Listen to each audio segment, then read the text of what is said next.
Hi there. Thank you very much, John, for that. I appreciate it.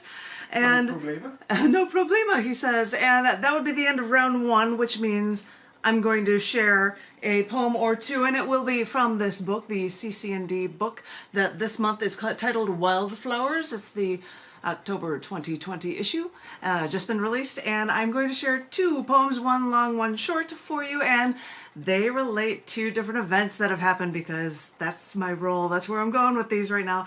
This first one was written on the 2nd of October, which is actually the Clean Up the Earth Day. So if you wanted to know, October 22nd is Clean Up the Earth Day.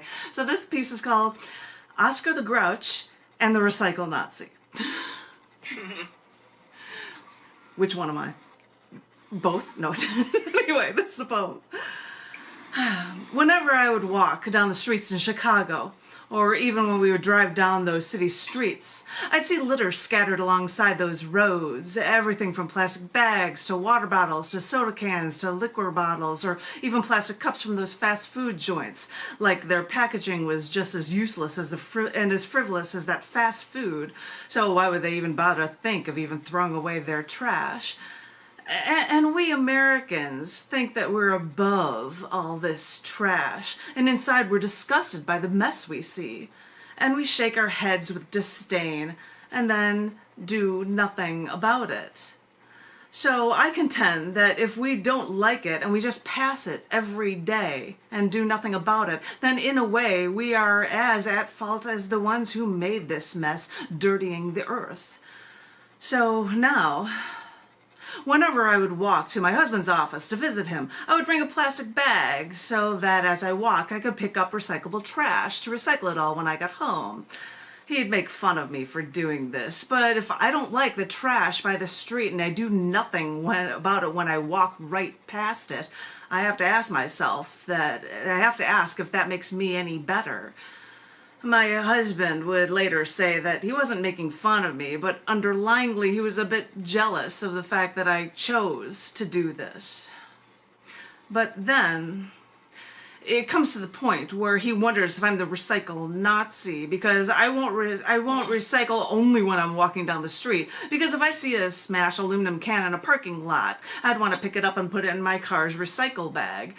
And of course it's dirty, of course it seems improper, but it's more improper if this mess is to be left there in the first place. And when did we learn to love trash so much? We're now Oscar the Grouch on Sesame Street, where everyone else talks about trying to get along, and us, we've just gotten so used to the filth that we can't remember it any other way. But there is another way. I know people who made greenhouses out of plastic water bottles, to reduce, reuse, and recycle, because we become that recycle Nazi made fun of for doing the right thing. Sure, let them pick on us. That's usually what happens when we're doing something right. First one about, so if you clean up the Earth Day, blah, blah, blah. And one that's a little bit shorter is my secondary piece for you guys, and it is from this issue, and it is called Keep Religion Out of Politics. And it was written on and for the separation of Church and State Day, which is the 28th of the month, 28th of October. So just, separation of Church and State Day, so that's what this is for. Keep religion out of politics. Thomas Jefferson and James Madison may have commented that it's better when religion is kept out of politics, but when I see England and Europe and how religion is so much less a slated institution for their people, I'm forced to wonder about our own country's history and sordid past with religion to put all the pieces properly into place. Many immigrants... I've lost my spot. I lost my page. Sorry about that. Of course I lost my spot. That stinks. And of course I've got the wrong thing. Let me find it again. I lost my spot. I'm so sorry. Many immigrants. I know. She has to find the page, Tom. Yeah, I'm finding the page. I dropped it and then I have to find a page again. All right. Think about it. All right. Sorry. putting the pieces into place. Sorry about that.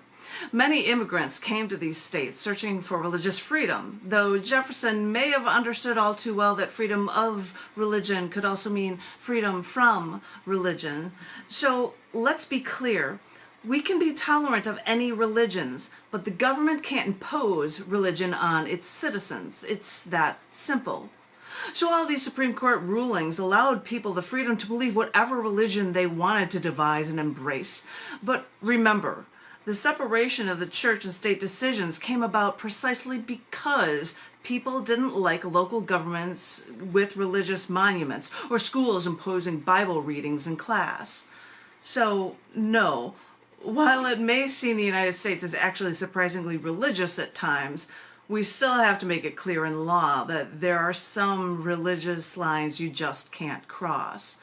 This country's founding rests on people having the freedom to believe in whatever they want, from the logical to the preposterous. So, on days like today, or any day, we should remember to be grateful that we live where we have the right to choose. I just closed up my book. So there you go. There's my separation of church and state day. I finally got it figured out for you guys. Thank you very much for that.